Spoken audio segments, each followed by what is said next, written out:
Howdy there everyone, welcome to a brand new video over on the channel by the name of LeaIsChill. Today we are here once again to go ahead and rock with some brand new content. I have done a shit ton of research into, in particular, the bosses that are currently inside the assignment game mode to try and understand it, because it seems as if this is going to be a pretty consistent thing where this assignment game mode is going to pretty much constantly be asking you to fight these bosses. And so to be able to come up with a strategy and to be able to get as much damage as possible on them seems ideal. And unfortunately, I've come to realize that if you go and fight an SSS version of these fights, you can only deploy the characters that are critical / apply weakness to them inside your team. And so we're going to talk about today what these bosses do in order. So we're going to do Applehead, Noro, Ayato, and Taro. And we're going to talk about what their passives are. And then we're going to talk about the ideal teams to bring to them on the SSS difficulties to try and get the best possible damage off as well. So I created some graphics for today. And honestly, let's listen to some new music for today. We haven't really explored the game a lot. Let's listen to the Anteku theme as we kind of go through this, because I feel like that kind of would be chill. And obviously I got a lot to go ahead and read through. So let's just get started. The first one I started doing notes about was Strength Applehead. And so we're just going to talk about the raid and how she's built and rock on through. So she's a character that has an auto counter on every 2 active skill hits and also debuffs defense. If her CP is higher than your team's, she'll gain a flat 20% extra attack every single turn, stacking up to 4 times because you have 4 turns for the boss fight. Every time you break her, she'll gain a shield worth 10% of her remaining HP. She's immune to all control effects and skill level reduction, get fucked Naki. Ignore dodge, so she would be able to hit Rize. Debuff attack on anyone she hits, and has the same passive on skills as Rize, which is death. So that would be more damage based on how much HP she takes away from your character.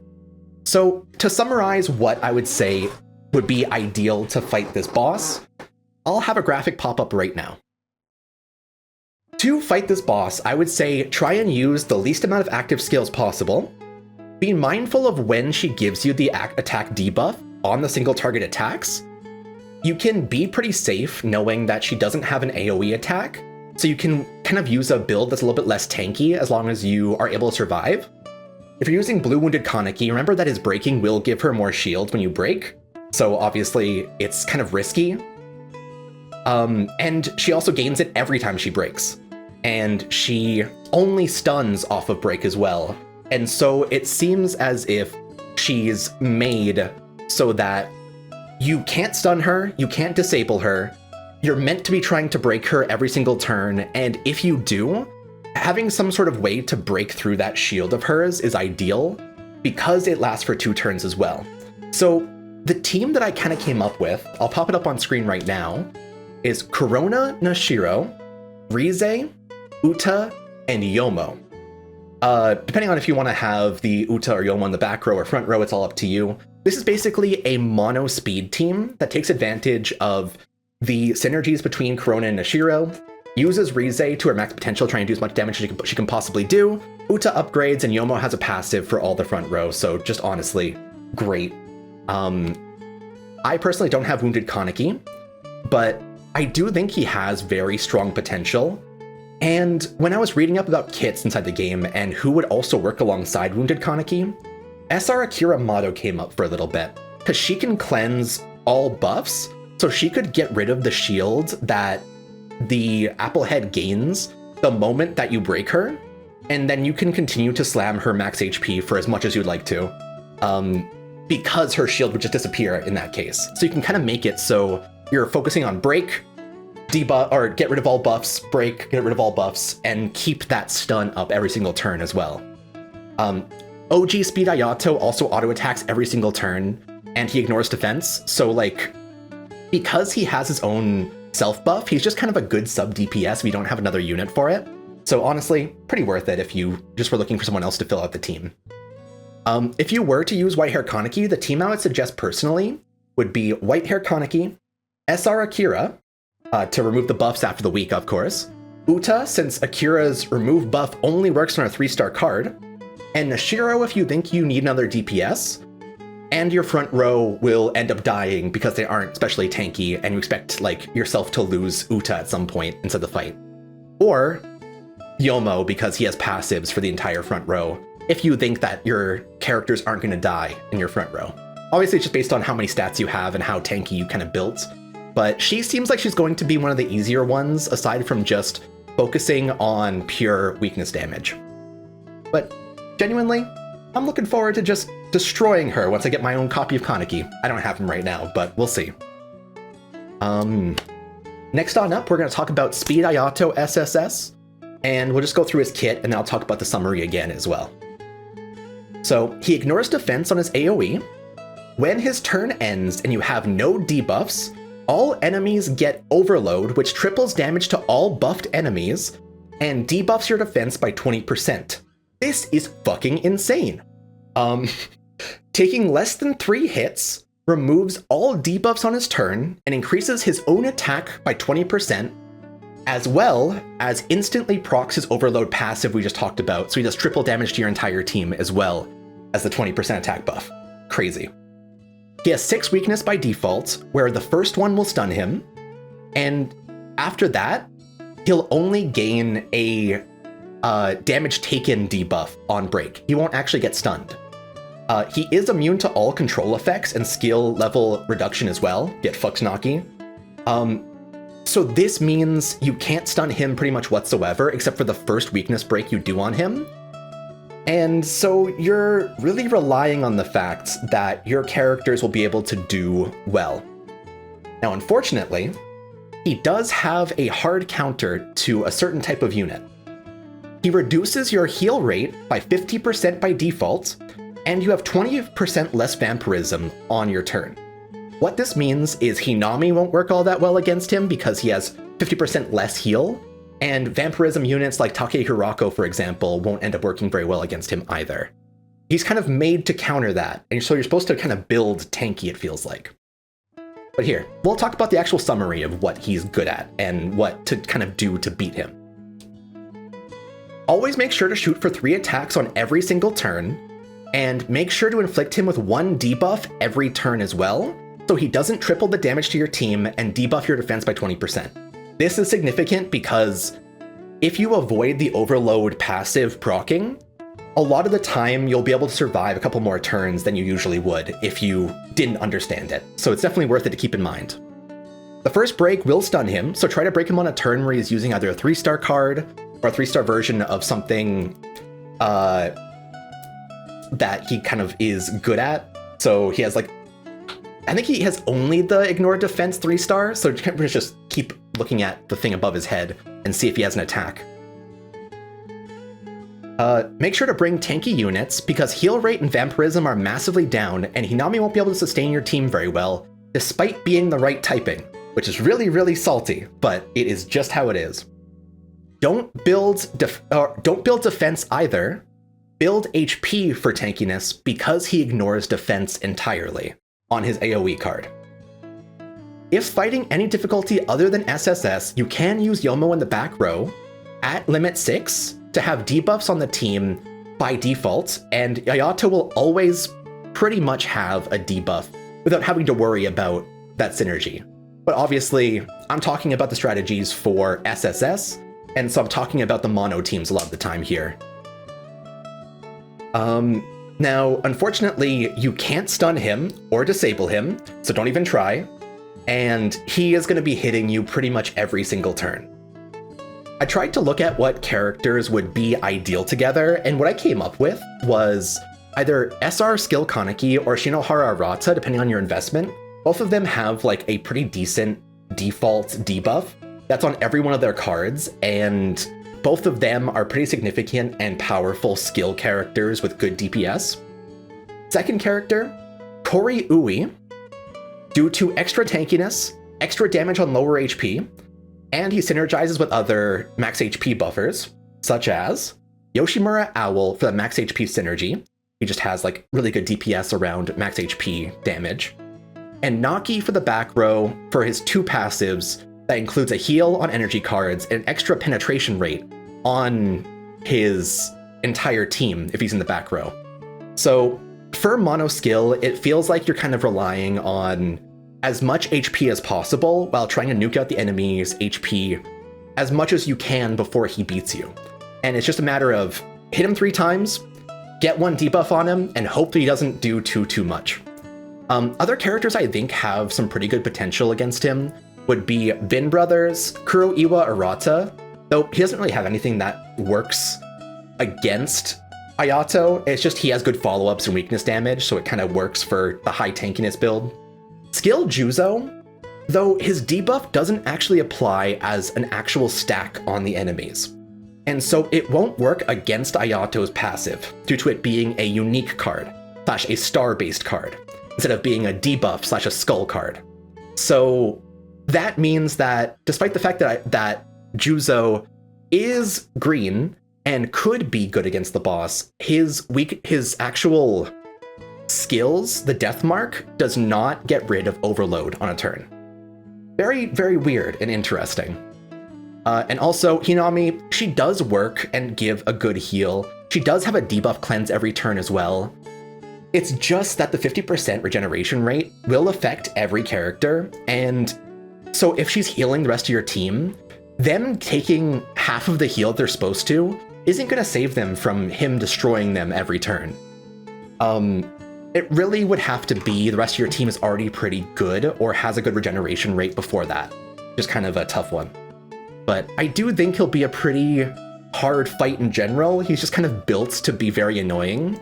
But as we get more skill characters, more green characters, he'll probably become a lot easier, and more like crit damage characters probably do very well against him as well. That is our second boss. On to our third. Skill Noro. So he is a green type. He has 2 kinds of skills. One is an underbelly AoE, meaning he does extra damage plus 20% for every debuff your team has, and this affects everybody. One is a single target attack that reduces your attack by 20% for 2 turns. If you have 3 or more debuffs on a character, on any character on your team, he'll instantly hit your entire team and increase his own attack by 10%. If his CP is higher than yours, he'll gain 20% attack every turn, up to the 4 turns that you are inside the combat against him. For every 2 skills used by the enemy, any of them, 1 enemy gets a debuff that reduces damage output by 15% for 2 turns.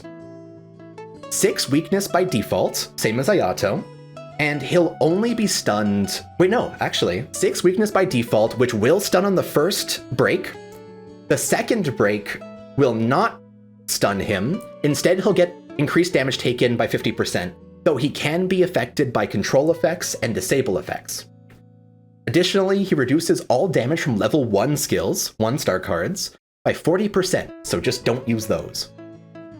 In summary, expect to be hit a lot by this guy. If you don't bring a character that can cleanse debuffs, pretty much only Itori cleanses debuffs inside the red category right now, expect he's going to hit you pretty much every single turn. Make sure on your turn as well, try to use less than 2 active skills total, and try to make sure your strongest cards are the ones you use before he inflicts the 15% damage output debuff on your main DPS / damage focused unit via his follow-up attack. Basically, try and use your really, really strong attacks before he gives you the debuff so you can make sure you maximize the damage you do.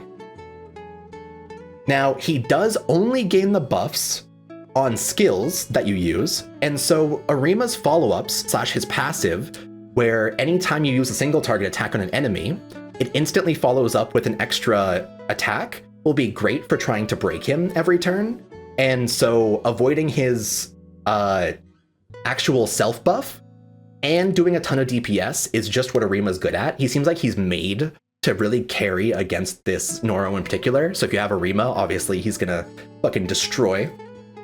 I also want to say, try to avoid using any level 1 skills that deal damage, unless you're prioritizing weak for the first time, because obviously the first week will break him, but every subsequent week after that won't be able to. Also, I would try and save the first break for a turn where he's using either 3 cards or a 3-star version of a card to avoid extra damage, but this is also assuming that you expect to be dying against the fight. He can be stunned and debuffed with control skills, so you can shut down his single target with restrict attack cards, and his AoE can be restricted using debuff cards. Very specific teams using Yamori can pretty much stun him every single turn. Otherwise, we don't really have any strength stunning units inside the game right now. It's basically just 2 separate units that disable attack and disable debuff skills, and they're both separate strength characters in SR and R, so it's really hard to find hard counters to Noro. The team that I was thinking might be best is Arima Narukami, because he's good at follow-up on single target attacks. He has a self-buff and he's extremely high DPS. Itori, because she makes you immune to getting more debuffs. She increases all basic attack, or all basic stats, not even attack stats, all basic stats total. She has strength passives. She has a free buff for any character on your team that doesn't get hit in a turn. And minimal investment required for her of limit 3 needed. But she's pretty much only good against skill bosses or like bosses that are giving you a shit ton of debuffs.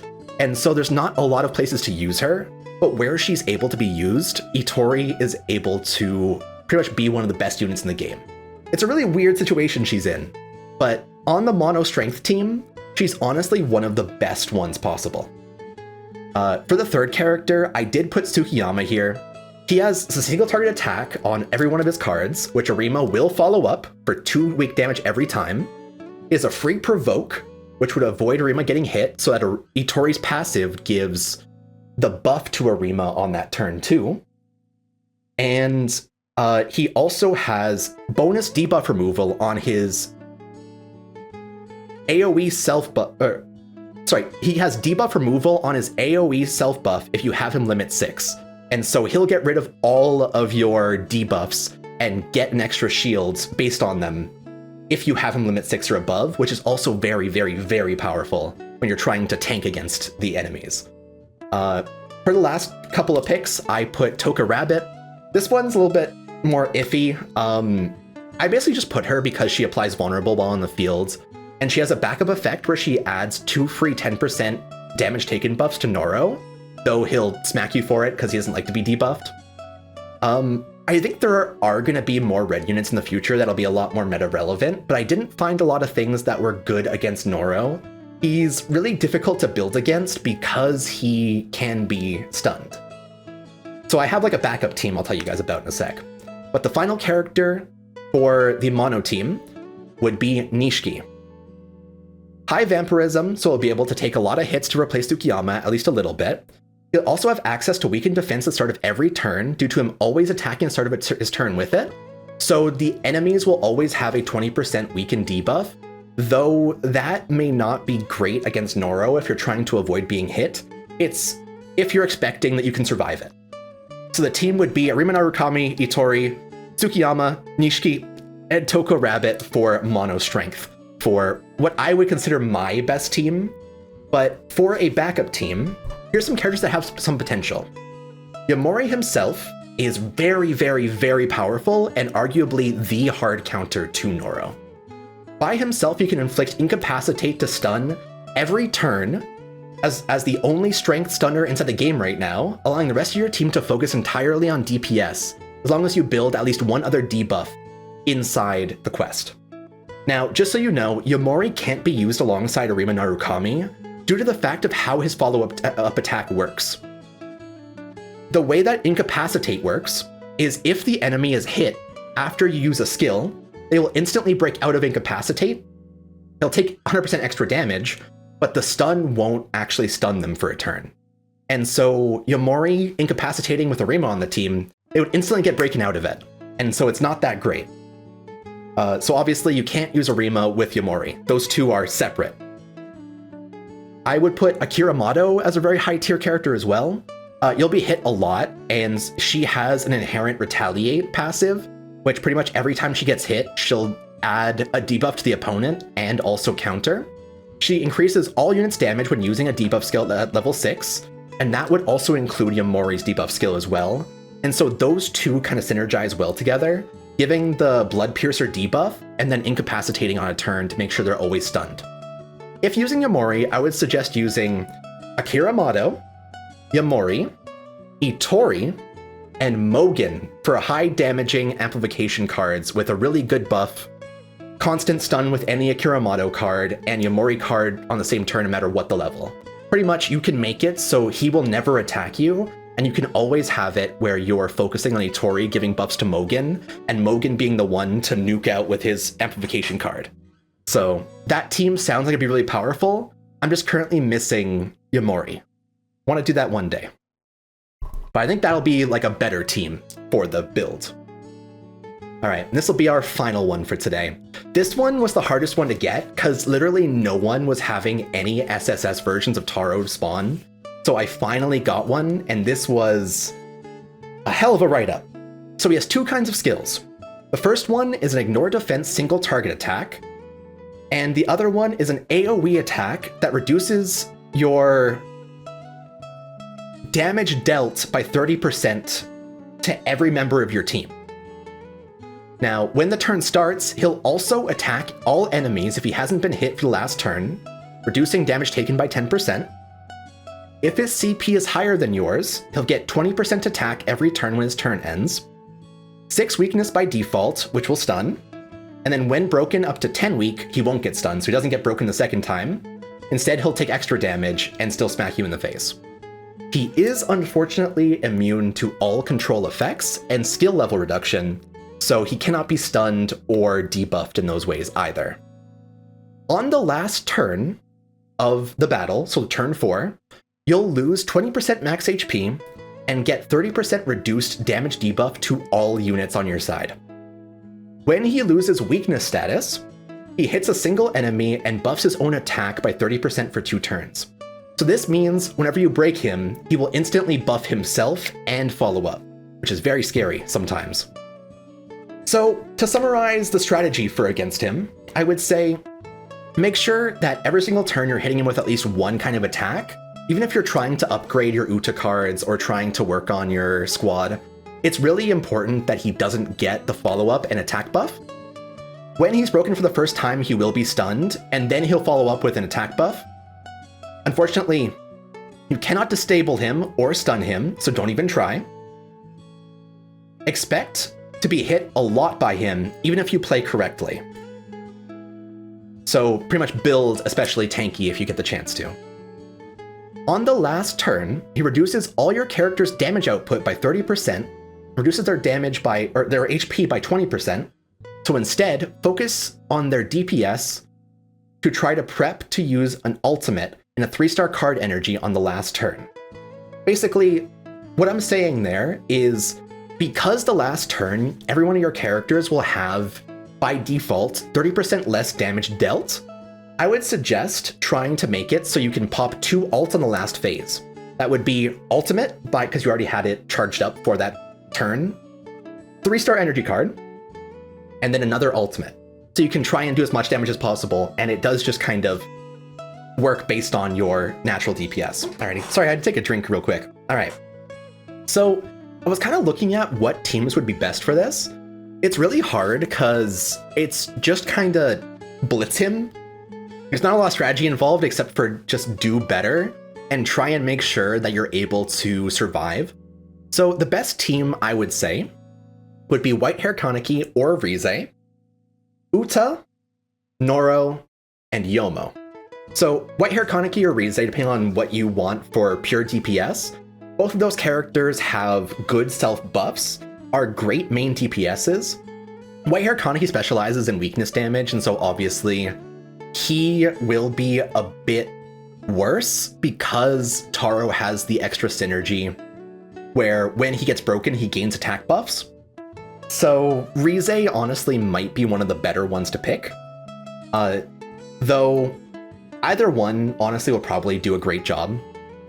Uta obviously is for upgrades, the AoE team buff, and honestly just a staple for pretty much any strength boss you fight.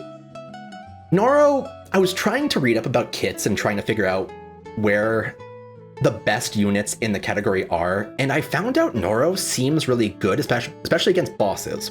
So he's a strong debuffer with extra retaliate on all hits that reduce him by over 40% of his HP.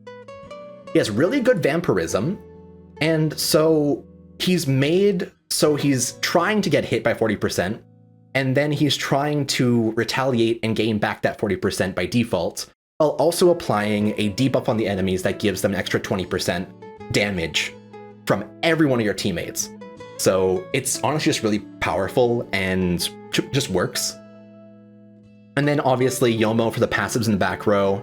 Amplification if he does come in and get buffed with an Uta card. He just works really well for the back row for his passives, and it's just a staple on a lot of these teams. Honestly, Mono Speed is probably one of the most powerful right now just because of both Rize and Whitehair Kaneki. Uta being an upgrade character is also crazy, but yeah, it's interesting. Now, there are a couple of other pivot options that might work pretty well, but I'm less confident in these ones against Taro. So Nico has like a debuff cleanse on all cards, has an extra Aogiri synergy, and increases the regen rate of your entire team, which works really well for the vampirism built Noro we talked about a second ago.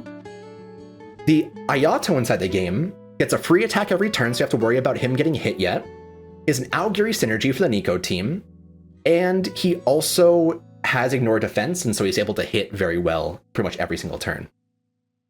Other than that, I also mentioned that Corona and Nashiro together are both characters that complement one another very, very well with their stacking debuffs, their passives complementing each other, and inflicting debuffs with the others, with both access to amplification and underbelly to be good with both the buffs you're gaining and the debuffs you're inflicting.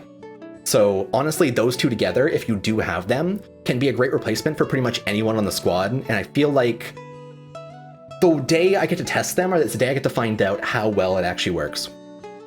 So if I were to be using the Nico team I suggested, I would say trying to go with the Aogiri synergy would be ideal. I would say Nico, Ayato, Noro, and then Uta obviously for the upgrade card, and then Yomo for the back row for the extra passive as the main team to get the extra little bit out of the Aogiri synergy from Nico, be able to cleanse the debuffs that you're gaining from Taro, and then using vampirism to keep your HP as high as possible throughout the entire fight. It's pretty much... that one sounds ideal if we get more Aogiri characters that are speed types, so we'll see and keep an eye on that synergy for right now. Otherwise, just like a pure DPS build against Taro is working pretty well most of the time. And that has been our showcase on how to defeat every one of the SSS bosses on Tokyo Ghoul Break the Chains. So hopefully you guys enjoyed. I did quite a bit of writing up about this and made some graphics and put these teams together to try and understand the game better. It also helped me with understanding the sort of things that the game values and the sort of things that make characters good. And so I feel a lot more confident now that early on next week, I'm going to do a proper tier list of what the characters in this game are and who I consider to be S tier. Because now I can understand things better and I feel a lot more confident in my opinions on them. Let me know if you guys think that there's anyone in particular I missed for these bosses that might do specifically really, really good things against them, because a lot of them were avoiding control effects. So that would be all debuffs, all stuns, all stuff like that. It became really hard to figure out strategies that aren't just try and counter the passives that they have. And so we'll see as more characters come out how we can work around that a bit better. And if we get more bosses similar to this, because currently we only have 4 bosses total, and 2 of them are strength, Ayato is speed, and Noro is skill. And so I feel like there's a good chance we'll probably get more SSS raids in assignment at some point in the future. So definitely I'll make a video about this and update this when we do get those to come up with new strategies and kind of talk about it. But for now, if these are the 4 main bosses in the game right now, I'm very happy to understand them better and to be able to counter them out. Thank you guys for watching, take it easy, and I'll see you guys on the next one. Bye bye!